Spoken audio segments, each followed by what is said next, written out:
الصلاة والسلام على أشرف الأنبياء والمرسلين نبينا محمد وعلى آله وصحبه أجمعین۔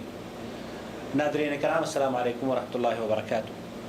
کاروان توحید کی یہ پہلی نشست ہے جو کہ ہم آج مکۃ المکرمہ میں ریکارڈ کر رہے ہیں۔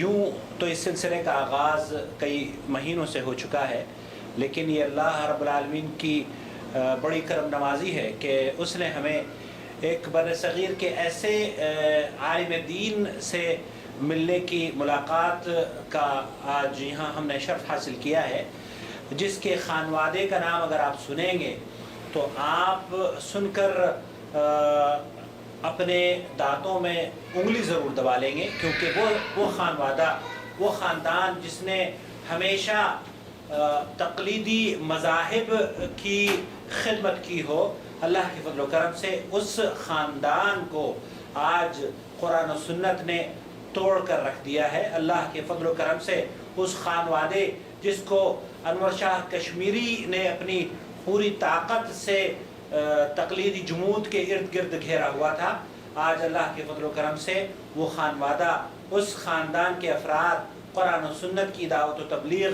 جب ان تک پہنچی تو اللہ کے فضل و کرم سے اب وہ تقلیدی جمود ان کو قرآن و سنت سے دور نہیں رکھ سکا۔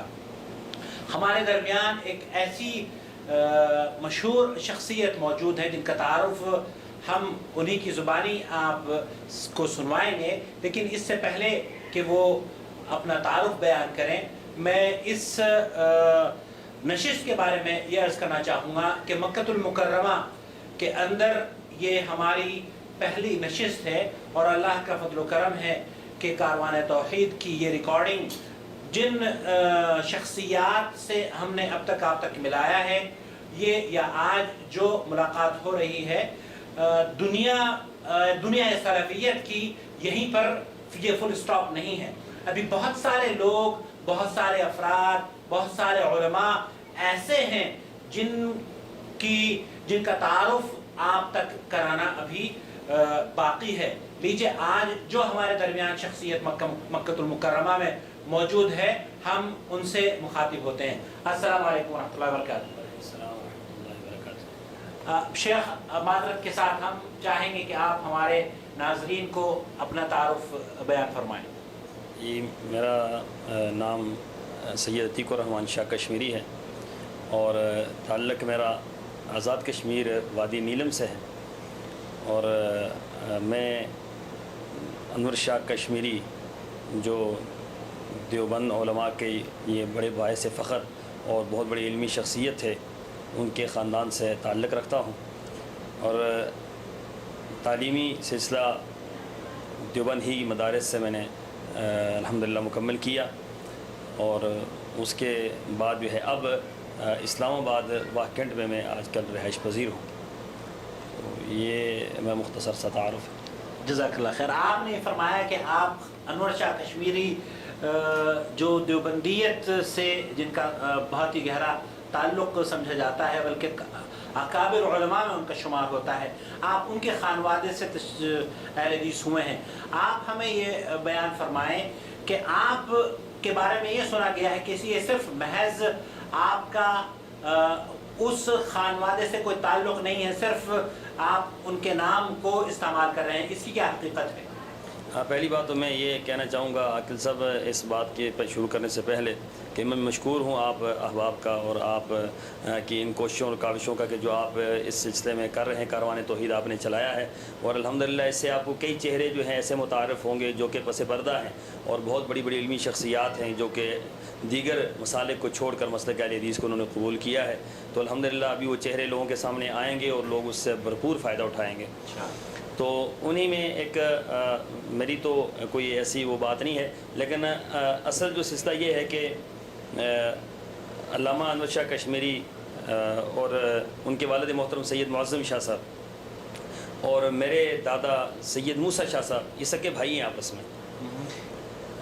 موسیٰ شاہ صاحب یہ آزاد کشمیر میں تشریف لے آئے، اور سید معظم شاہ صاحب یہ وہیں پر وہاں پر مقبوضہ کشمیر میں رہے، اور اس کے بعد جو ہے یہ خاندان تقسیم ہند کے بعد، یہ تقسیم پاکستان کے بعد، پارٹیشن کے بعد وہ کچھ خاندان جو ہے وہ ادھر رہ گیا اور کچھ خاندان ادھر آ گیا.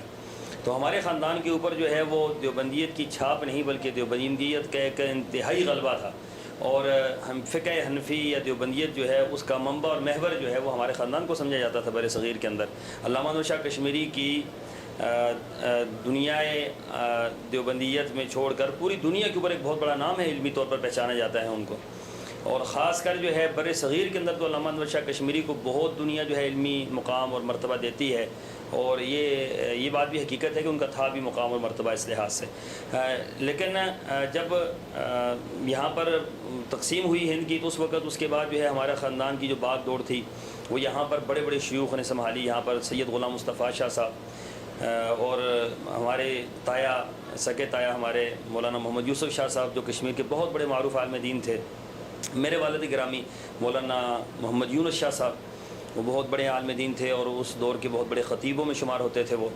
تو اس طرح ہمارے پوری فیملی کے اوپر جو ہے وہ ایک اس کا دیوبندیت کا اور حنفیت کا غلبہ تھا. اور خاص کر علامہ انور شاہ کشمیری کا بڑا اثر رسوخ تھا کیونکہ فیملی کے تقریباً اس وقت کے تمام علماء جو ہیں ڈائریکٹ علامہ صاحب کے شاگرد بھی تھے اور ساتھ ساتھ جو ہے ان کے ساتھ خاندانی جو تعلق تھا اس کی بنیاد پر بھی یہ سارے معاملات تھے.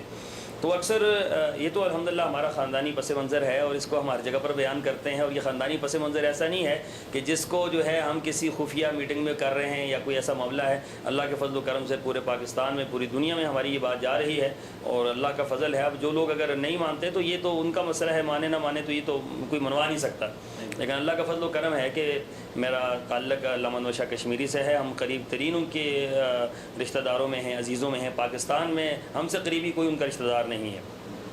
تو علامہ صاحب کی جو ہمارے خاندان کے اوپر رسوخ ہے اس کی یہ کیفیت تھی کہ ہمیں بچپن ہی سے جو ہے ہمارے خاندان کی قوت اور طاقت کو دکھانے کے لیے یا مسلک کی اہمیت کو بتلانے کے لیے کہا جاتا تھا کہ ہم علامہ انور شاہ کشمیری کی اولاد ہیں. یعنی کہ وہ شخصیت اور پھر اس مسلک کے اوپر ہم لوگ جو ہے اپنے آپ کو کرتے تھے کہ مسلک دیوبند جو ہے وہ سارے مسالک میں سب سے عظیم ہے. کیونکہ ہم نے تو یہ بھی سن رکھا تھا کہ علماء دیوبند علامہ انور شاہ کشمیری کو جو ہے وہ دلیل سمجھتے تھے مسلک احناف کے حق ہونے کی، کہ مسلک احناف حق ہے. کیوں حق ہے؟ کہ علامہ انور شاہ کشمیری جیسا مجدد اور محدث جو ہے اس کے اندر پیدا ہوا ہے. تو اس خاندان سے جب ہم لوگ وابستہ ہیں یا میرا اس خاندان کے ساتھ تعلق ہے اور الحمدللہ بڑا گہرا تعلق ہے اور ہماری قریب ترین کی رشتہ داری ہے علامہ انور شاہ کشمیری سے. تو اس میں جب میں اہل حدیث ہوا تو اس وقت بعض لوگوں کو اور تو کچھ نہیں بن پڑا تو انہوں نے یہی کہہ دیا کہ اس کو ہم مانتے ہی نہیں کہ علامہ انور شاہ کشمیری کے گھرانے سے ہے. تو الحمدللہ میں علامہ انور شاہ کشمیری کے گھرانے سے ہوں.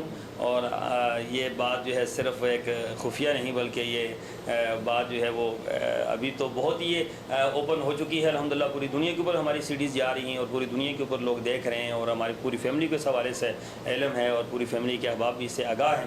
تو الحمدللہ ایسا کوئی مسئلہ نہیں ہے. یہ الزام ہے، اس الزام کا ہمارے پاس کوئی جواب نہیں. اب یہ بات تو روز روشن کی طرح آیا ہو گئی کہ آپ اسی خانوادے کے ایک فرد ہیں. اس سے پہلے کہ میں آپ سے یہ پوچھوں کہ آپ کو کس چیز نے متاثر کیا، میں یہ جاننا چاہتا ہوں کہ جب آپ اہل حدیث ہو رہے تھے تو اہل حدیث ہونے سے پہلے کیا یہ خاندان قرآن و سنت کو اخذ کرنے میں یا تسلیم کرنے میں آپ کو روک رہا تھا؟ بات یہ ہے جی کہ ایک عام فکر پائی جاتی ہے جو ہمارے ہاں مدارس ہیں یا ہمارے ہاں جو فکرے ہیں، دیوبندی ہیں، بریلوی ہیں یا کوئی بھی، وہ اس حوالے سے ایک بڑی اہم بات یہ پائی جاتی ہے کہ کل حزب بما لدیہم فرحون. جو گروہ، جو طبقہ، جو مسلک جس کے اوپر ہے اس کے اوپر گامزن ہے اور اس نے اس کو اپنا سب کچھ سمجھ رکھا ہے اور اس کے اوپر ہی ساری محنتیں ہو رہی ہیں اور بچپن ہی سے بچوں کو جو ہے اس پر راغب کیا جاتا ہے اور اسی پر اس کو باندھا جاتا ہے اور اسی پر اس کو جو ہے وہ کاربن کیا جاتا ہے. ہمیں بچپن سے یہ سبق دیا گیا تھا. میرے بڑے بھائی ہیں مولانا فضل الرحمان عثمانی، تو وہ ہمیشہ مجھے کہا کرتے تھے کہ ہم امام ابو حنیفہ رحمہ اللہ کے مقلد ہیں. تو میں چھوٹا سا تھا تو میں یہ پوچھتا تھا کہ امام حنیفہ کون ہیں. بچپن میں یہ بات ذہن میں آتی تھی کہ امام حنیفہ کون ہیں، یہ کون ہے. تو وہ کہتے تھے یہ سب سے بڑے امام اعظم. تو یعنی کہ وہ ہر بات کو جو ہے وہ امام حنیفہ پر لا کر بند کر دیتے تھے یا ہر بات کو جو ہے وہ علامہ انور شاہ کشمیری پہ بند کر دیتے تھے یا ہر بات کو جو ہے وہ فقہ کی ان معاملات میں وہ جو ان کا اپنا بنایا ہوا دھارا ہے اس سے وہ باہر کسی صورت میں نہیں جانے دیتے تھے. نہ کسی کو جانے دیتے ہیں اور نہ خود وہاں سے وہ باہر جاتے ہیں. تو یہ بنیاد ہے کہ وہ اپنی اس بنیاد پر لوگوں کو قائم رکھتے ہیں اس میں سب سے بڑا جو ان کی بات کہی جاتی ہے کہ اتنے بڑے بڑے اکابر ہیں، اتنے بڑے بڑے علماء ہیں، تو اتنے بڑے بڑے علماء جو ہیں کیا وہ غلط ہیں؟ تو جب وہ عام بندہ جو ہے اتنے بڑے بڑے علماء کے معاملات دیکھتا ہے کہ واقعتاً اتنے بڑے بڑے علماء، جس میں مولانا شاہ کشمیری کا نام آتا ہے، مولانا اشرف علی تھانوی کا نام آتا ہے، مولانا محمود الحسن دیوبندی کا نام آتا ہے، مولانا قاسم نانوتوی کا نام آتا ہے، ان کے بارے میں دنیا نے تو بہت کچھ سن رکھا ہے کہ وہ علم کے پیکر تھے اور وہ یہ تھے اور وہ تھے فلاں تھے، یہ ساری باتیں. تو اب جب وہ دلیل نہیں دیتے کہ ہماری یہ دلیل ہے، کہ وہ دلیل صرف افراد کی دیتے ہیں کہ اتنے بڑے بڑے علماء جو ہیں وہ غلط ہو سکتے ہیں، تو لہٰذا اتنے بڑے بڑے علماء غلط نہیں ہو سکتے تو ہمارا مسلک جو ہے وہ غلط نہیں ہو سکتا. یہ بنیاد ہے ان کی سوچ کی اور فکر کی، اور اسی پر سب کو باندھا جاتا ہے، اس سے باہر کسی کو نکلنے نہیں دیا جاتا. تو ہم اسی بھی بندے ہوئے تھے. تو گویا کہ کسی حد تک کہ جو خاندانی نسبت تھی وہ قرآن و سنت کو اخذ کرنے میں آڑ تو ضرور بنی ہوئی تھی. وہ ظاہر بات ہے، اپنا ہم تو یہی سوچتے تھے کہ جو علامہ صاحب فرما گئے ہیں یا علامہ صاحب کی جو فکر ہے وہی کتاب و سنت ہے. جو علامہ صاحب سے بڑھ کر نہ ہمارا علم ہے، نہ ہماری سوچ ہے، نہ ہماری فکر ہے، نہ ہم سوچ سکتے ہیں ان کی طرح. ٹھیک ہے، کیونکہ علامہ صاحب خود اپنے بارے میں انہوں نے لکھا ہے کہ میرے پاس تفسیر، مجھے لوگوں نے لکھنے کا کہا کہ آپ تفسیر قرآن پاک کی لکھیں، تو انہوں نے فرمایا کہ تفسیر لکھنے کے لیے 82 علوم کی ضرورت ہوتی ہے.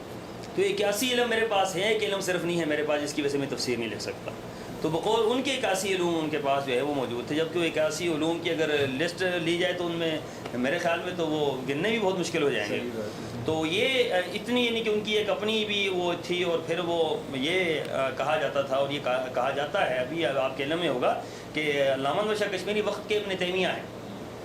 ٹھیک ہے، اور طاولہ شاہ بخاری فرمایا کرتے تھے کہ ابن تیمیہ کو دیکھنے کے بعد ہماری پگڑیاں گر جاتی ہیں، اور اسی طریقے سے علامہ شاہ کشمیری کو دیکھنے کے بعد بھی ہماری پگڑیاں سروں پہ قائم نہیں رہتی. یہ ان کا علم جو ہے اتنا بڑا ہے کہ وہ ہماری پگڑیاں سروں پر قائم نہیں رہتی ان کے علم کو دیکھتے دیکھتے. تو اتنا ان کا وہ تھا سلسلہ. تو ظاہر بات ہے کہ پھر اسی دھارے میں ہمیں انہوں نے باندھ کے رکھا تھا. یعنی کہ علامہ صاحب کی بات جو ہے وہ سب سے بڑی دلیل ہے، علامہ شاہ کشمیری کی بات ہی سب سے بہتر ہے، یا ان کا مسلک سب سے بہتر ہے، یا احناف کے حق ہونے کی سب سے بڑی علامت یہ ہے کہ علامہ شاہ کشمیری اس مسلک کو قبول کر کے بیٹھے ہیں.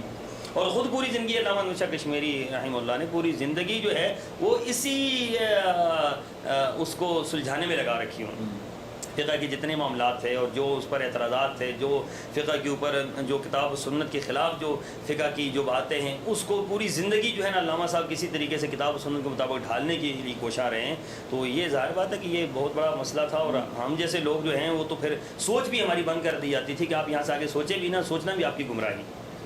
اب آپ یہ فرمائیے کہ وہ لوگ جو یہ کہتے ہیں کہ انور شاہ کشمیری ان کے سروں پر پگڑی رکھنے میں یا ثابت قدم کو رکھنے میں ایک ان کا اہم ترین کردار سمجھا جاتا ہے، جبکہ آپ کے رد عمل سے یا آپ کے قبول حق سے میں سمجھتا ہوں ان لوگوں کے پیروں تلے کی زمین آپ نے نکال دی ہوگی. اس کی وجہ کیا رہی؟ کیوں آپ اس مذہبی تعصب کو چھوڑ کر قرآن و سنت پر کیوں آپ کن وجوہات پر آپ آئے؟ عاقل صاحب، پہلی بات تو یہ ہے کہ انسان کو سوچنا چاہیے، خود ہر انسان کو سوچنا چاہیے کہ میں کس راہ پہ ہوں اور میں حق پہ ہوں یا نہیں ہوں. اللہ تعالیٰ نے انسان کی عقل کو آزاد رکھا ہے، اور مسلمان کی عقل جو ہے وہ کتاب و سنت کے تابع ہے، آزاد نہیں ہے، قرآن و سنت کے تابع ہے. قرآن و سنت کے علاوہ کسی اور چیز کے تابع ہماری عقل نہیں ہے، نہ ہمارے اعمال، نہ ہمارے گفتار، نہ ہماری زبان، ہماری آنکھیں، ہر چیز کتاب و سنت کی پابند ہے کہ وہ کتاب و سنت کے مطابق جو ہے اس کے کتاب و سنت کے احکامات کے مطابق اپنے تمام معاملات کو ڈھالیں. تو یہ کتاب و سنت کے مطابق جب ہم چلتے ہیں تو پھر تو کوئی مسئلہ نہیں پیدا ہوتا. لیکن یہ لوگ سوچ ہی وہ بند کر دیتے ہیں کہ آپ نے سوچنا بھی نہیں ہے اس طرف کہ کیا ہے کیا نہیں ہے. بس آپ مقلد کون ہے؟ مقلد وہ ہے جو بغیر سوچے سمجھے اپنی امام کی بات کو دلیل کے طور پر، بغیر دلیل کے طور پر اپنے امام کی بات کو مان لے، وہ اسے مقلد کہتے ہیں. تقلید کیا ہے؟ تقلید یہ ہے کہ بغیر سوچے ہوئے، بغیر سمجھے ہوئے، بغیر سوچے ہوئے اپنی امام کی بات کو دلیل کے طور پر مان لینا. ٹھیک ہے، اس کو جو ہے تقلید کہا جاتا ہے. تو وہ ظاہر بات ان کے ہاتھ سوچنے سمجھنے کی صلاحیت ہی بندے سے چھین لی جاتی ہے کہ آپ سوچ ہی نہیں سکتے. آپ کی سوچ جو ہے اکابر پر بند ہے، آپ کی سوچ جو ہے آپ کے ائمہ پر بند ہے. آپ کے ائمہ نے جتنا سوچ لیے وہ کافی ہے. جتنا سوچنا تھا دین کے اندر، جو اجتہادات تھے، جو معاملات تھے، امام حنیفہ نے سوچ لیے. وہ امام حنیفہ کے بعد جو آنے والے ہمارے اکابرین ہیں، علامہ شاہ کشمیری ہیں، محمود الحسن دیوبندی ہیں، اشرف علی تھانوی ہیں، یہ جو چین چلی آ رہی ہے، ان سب نے سوچ لیا جو کچھ سوچنا تھا. اب آپ کو سوچنے کی کوئی ضرورت نہیں ہے. تو انہوں نے وہ سوچ کا دروازہ ہی وہ بند کر دیا ہے کہ جس سے بندے کو حق اور باطل کا پتہ چلتا ہے. تو میں یہ سمجھتا ہوں کہ جب بندہ کچھ سوچنا شروع کر دیتا ہے جب کوئی بھی بندہ سوچنا شروع کر دیتا ہے، خود رسول اللہ صلی اللہ علیہ وسلم نے قرآن پاک کی آیت ہے قل انما اعظکم بواحدہ ان تقوموا للہ مثنی وفرادی ثم تتفکروا، کہ میں تمہیں ایک ہی نصیحت کرتا ہوں کہ سوچنے کی عادت پیدا کرو کہ یہ جو بندہ آیا ہے مدینے کے اندر، مکہ کے اندر جو بندہ آیا ہے یہ کیا دعوت پیش کر رہا ہے، کیا اس کی دعوت ہے، کیا یہ پیش کر رہا ہے، کیا یہ بات کر رہا ہے، اس کی بات کہ سوچو تو صحیح کم از کم۔ تو وہ سوچتے بھی نہیں تھے۔ تو اصل میں سوچنے کے اوپر کسی کو لگا دینا میرے خیال میں یہ جو ہے یہ بھی حق کی طرف ایک قدم ہوتا ہے، اور یہی قدم جو ہے بندے کو آخر اس کی منزل تک پہنچا دیتا ہے۔ تو وہ سوچ ہماری بند تھی۔ میں نے الحمدللہ جب دیوبند مدارس سے میں فارغ ہو کر واپس آیا تو فارغ ہونے کے بعد جو ہے میں نے اس کے اوپر سوچنا شروع کیا۔ وہ سوچنا کیوں شروع کیا اس کا بھی ایک پس منظر تھا کہ مولانا محمد یونس عصری رحمۃ اللہ علیہ آزاد کشمیر بہت بڑے عالم دین اہل حدیث کے اور علامہ سید داؤد غزنوی رحمۃ اللہ علیہ کے شاگردوں میں سے تھے۔ تو کراچی سے فراغت کے بعد جب میں ان کے پاس گیا تو انہوں نے جب مجھ سے گفتگو کی اور انہوں نے پوچھا آپ نے حدیث پڑھی ہے، آپ نے کیا پڑھا ہے، کیا پڑھا؟ تو ہم تو حدیث ظاہر بات ہے 8 سال فقہ پڑھائی جاتی ہے اور 1 سال حدیث پڑھائی جاتی ہے۔ 1 سال کے اندر حدیث کی 6 کتابیں پڑھائی جاتی ہیں، اور اس کے اندر جو دورہ حدیث ہمارے ہاں کہا جاتا ہے دورہ حدیث ہے، تو دورہ حدیث میں یہی ہوتا ہے کہ بس وہ بھاگ رہے ہوتے ہیں۔ یعنی کہ جس طرح آپ دیکھیں کہ ہمارے بر صغیر کے اندر رمضان مبارک کے اندر تراویح پڑھائی جاتی ہے، اس میں یعلمون تعلمون کے علاوہ کچھ سمجھ نہیں آتی کیا ہے کیا نہیں، نہ مقتدیوں کو سمجھ آ رہی ہوتی ہے اور نہ امام کو خود سمجھ آ رہی ہوتی ہے، کیونکہ اس سپیڈ سے جا رہا ہوتا ہے کہ اس نے 30 دن کے اندر اس قرآن کو ختم کرنا ہے۔ تو ایسے ہی جو ہے 1 سال کے ٹارگٹ میں 6 کتابیں حدیث کی بڑی جید کتابیں ختم کرنے کا ٹارگٹ ہوتا ہے، کس کو ختم کرنا ہے۔ تو پھر وہ جتنی سپیڈ وہ لگا سکتے ہیں وہ لگاتے ہیں۔ تو اس میں بندے کو سمجھنے کی تو بات ہی کوئی نہیں ہوتی، اس میں صرف وہ یہ کہتے ہیں کہ آپ نے جو سمجھنا تھا، جو آپ نے دین کی باتیں سمجھنی تھیں، جو آپ نے منطق پڑھ لی، فلسفہ پڑھ لی، آپ نے صرف پڑھ لی، نحو پڑھ لی، آپ نے فقہ پڑھ لی، بس فقہ پڑھنے کے بعد کسی کی ضرورت ہی نہیں ہے۔ حدیث جو ہے یہ برکت کے لیے، بریلوی حضرات جیسے کہتے ہیں کہ قرآن برکت کے لیے ہے، ہمارے جائے کو قرآن پڑھ تو قرآن جو ہے برکت کے لیے، ایسے ہی ان کے ہاں جو ہے وہ حدیث برکت کے لیے، تو انہوں نے حدیث کو برکت کے لیے رکھا ہوا ہے، حدیث کو عمل کے لیے نہیں رکھا ہوا۔ تو یہ وہ بنیاد تھی۔ عصری صاحب رحمہ اللہ نے جب مجھے یہ بات کہی کہ آپ اس طرح کریں کہ آپ نے حدیث کیا پڑھی اور کہاں پڑھی، اور 1 سال کے اندر حدیث بندہ 6 کتابیں کیسے پڑھ سکتا ہے، جبکہ ہمارے ہاں تو 6 سال میں 7 سال میں پڑھائی جاتی ہیں۔ پہلے سال سے حدیث کی کتابوں کو شروع کیا جاتا ہے، نخبۃ الحدیث کو، بلوغ المرام کو اہل حدیث مدارس میں، اور پھر اسی طریقے سے آگے بخاری تک پڑھایا جاتا ہے۔ آخری 2 سالوں میں صحیح بخاری کو پڑھایا جاتا ہے، اور ان کے ہاں ایک ہی سال میں 6 کتابوں کو جو ہے وہ پڑھایا جاتا ہے۔ تو پھر اس پڑھانے کا حق کیسے ادا ہو سکتا ہے؟ ان میں صرف یہی پڑھایا جاتا ہے کہ یہ حدیث فلاں امام کا مذہب ہے، یہ حدیث فلاں امام کا مذہب ہے، یہ حدیث فلاں امام کا مذہب ہے، یہ حدیث جو ہے فلاں امام کا۔ وہ جو فقہ انہوں نے پڑھائی ہوتی ہے وہ پھر حدیث جو ہے لا کر اس پر فٹ کرتے ہیں کہ یہ امام شافعی کی دلیل ہے، یہ امام مالک کی دلیل ہے، یہ امام ابو حنیفہ کی دلیل ہے، یہ امام احمد بن حنبل کی دلیل ہے۔ بھائی یہ دلیل آپ جو ہے وہ مسلمان کی بنائیں، اور یہ دلیل جو ہے کتاب و سنت کی بنائیں، اور تمام مسلمانوں کے لیے اس کو جو ہے لازم قرار دیں۔ انہوں نے تقسیم کر دیا ہے حدیث کو، یہ حدیث امام شافعی کی دلیل، یہ حدیث امام مالک کی دلیل، یہ حدیث امام احمد بن حنبل کی دلیل، یہ فلاں دلیل۔ تو اس نوعیت پہ جب وہ پڑھاتے ہیں تو پھر سوچنے سمجھنے کی بات رہتی کوئی نہیں ہے پیچھے۔ تو عصری صاحب نے یہ فرمایا کہ آپ سوچیں اور آپ اس حوالے سے کچھ حدیث کو پڑھیں۔ پھر وہ حدیث جو پڑھنے کے ہمارے ہاں جو معاملہ تھا وہ ایسا تھا کہ کراچی کے اندر ہم پڑھ رہے تھے حدیث کی کتاب، تو صحیح بخاری جو ہے وہ پڑھ رہے تھے، تو آخری سال میں صحیح بخاری کے کچھ ابواب رہ گئے، تو دن بہت تھوڑے رہ گئے تھے۔ تو پھر وہ شیخ صاحب کو کہنے لگے، شیخ الحدیث کہنے لگے کہ آپ اس طرح کریں کہ آج جو طالب علم حدیث تیز طرح پڑھے، جو طالب علم تیز پڑھ سکتا ہے، فل سپیڈ سے پڑھ سکتا ہے، تو وہ جو ہے وہ پڑھے۔ تو ایک پیریڈ کے اندر، 1 گھنٹے کے اندر 70 سے اوپر صفحات جو ہے وہ طالب علم نے پڑھ لیے۔ اللہ! تو پھر اس شیخ صاحب شیخ الحدیث جو تھے ان کا یہ فرمان تھا کہ آج حدیث پڑھنے کا تو مزہ ہی آ گیا۔ تو یہ ان کی پڑھانے کی نوعیت ہے حدیث کو، تو یہ اس کا تجربہ سارے کر سکتے ہیں۔ میں چیلنج کرتا ہوں اس حوالے سے کہ اس کا تجربہ آپ ان کے مدارس میں جا کے کریں۔ یہ اس بات کا قطعاً یہ انکار نہیں کر سکتے کہ ہمارے مدارس کے اندر حدیث پہ اوپر کتنا ظلم ہوتا ہے، ہمارے مدارس کے اوپر حدیث جو ہے کیسے پڑھائی جاتی ہے مدارس کے اندر۔ شیخ الحدیث جو ہے وہ حدیث کے ساتھ کتنا انصاف کرتا ہے، وہ حدیث کی کتنی جو ہے وہ بیان کرتا ہے، یا حدیث کو کتنا وہ تشریح کرتا ہے، یا حدیث کو کتنا لوگوں کے ذہن کے اندر ڈالتا ہے۔ وہ یہی کہتا ہے کہ بس یہ پڑھتے جائیں آپ، اور جو ہم نے پڑھایا ہے آپ کو، جو پڑھنے کی چیزیں تھیں وہ فقہ ہم نے آپ کو پڑھا دی ہے، باقی یہ ہم برکت کے لیے پڑھ رہے ہیں۔ تو یہ عصری صاحب رحمہ اللہ نے یہ بات کہی تھی کہ آپ اس سلسلے میں سوچیں۔ تو اسی دوران جب عصری صاحب یہ بات کر رہے تھے تو اسی دوران ہی ان کا ایک بیٹا آیا، مجھے آ کر کہنے لگا جی کہ آپ ماشاءاللہ فاضل ہیں، آپ عالم دین ہیں، تو آپ رفع دین کیوں نہیں کرتے؟ میں نے کہا رفع دین تو ہے ہی کہیں نہیں ہے. جیسے ہمارے ہاں یہ کہا جاتا ہے کہ رفع دین تو وہ گھوڑے کی دمیں تھی اور یہ تھا نعوذ باللہ من ذالک، کیسے کیسے الزامات رفع دین کی ایک عظیم روایت پر اور ایک متواتر روایت کے اوپر کیسے کیسے الزامات دھرے جاتے ہیں. تو انہوں نے کہا جی رفع دین کی روایت جو ہے وہ بلوغ المرام ان کے ہاتھ میں تھی، تو انہوں نے کہا جی بلوغ المرام کے اندر رفع دین کی روایت موجود ہے. تو مجھے اتنا اس کے اوپر وہ تھا کہ یہ کمال ہے، میں فارغ ہو کر آیا ہوں اور میں اتنے بڑے خاندان سے متعلق ہے، میرا علمی گھرانہ ہے، تو یہ مجھے بلوغ المرام سے حدیث دکھا رہا ہے. تو میں نے وہ بلوغ المرام اس کے ہاتھ سے لی اور اٹھا کر نیچے پھینک دی، اور میں نے انہیں یہ کہا، میں نے کہا کہ میں اس حدیث کی کتاب کو مانتا ہی نہیں جس کے اندر رفع دین کی روایت موجود ہے. تو اس قدر سختی تھی ذہن کے اندر اور اس قدر وہ معاملہ تھا. لیکن جب حدیث کو میں نے اٹھا کر نیچے پھینکا تو رات کو مجھے بڑا احساس ہوا کہ حدیث کی کتاب کو نیچے نہیں پھینکنا چاہیے تھا. اس اللہ کا نام ہے، اس کے اوپر رسول اللہ صلی اللہ علیہ وسلم کے نام مبارک ہے، وہ ایک حدیث کی کتاب ہے، تم دیکھ لیں کہ کیا ہے کیا نہیں ہے. تو وہاں سے ایک وہ جو کتاب پھینکنا جو ہے وہ ایک سبب بنا سوچ کا، کہ سوچنا چاہیے کہ کیا ہے، دیکھ لیتے ہیں، چلیں دیکھ لیتے ہیں کہ رفع دین کی روایت ہے یا نہیں ہے. پھر اس کے بعد جو ہے آگے یہ ایک سوچنے کا جو سسٹم ہے وہ شروع ہوا، اور یہ ایک پھر لمبی ایک داستان ہے کہ وہاں سے آگے سلسلے چلتے رہے اور آہستہ آہستہ پھر وہ معاملہ. آپ نے پھر رفع دین کی احادیث صحیح بخاری اور صحیح مسلم میں دیکھی جب آپ تحقیق کرنے لگے، یا کیسے پھر کیا اصل میں ہوا یہ تھا کہ اس کے بعد جو ہے ایک یہ سوچ تھی کہ یار اس طرح کرتے ہیں کہ یہ اہل حدیثوں کے خلاف، مثلا میرا ذہن یہ بن گیا تھا اس کے بعد کہ اہل حدیثوں کے خلاف مواد اکٹھا کرتے ہیں اور پھر اہل حدیثوں کا مقابلہ کریں.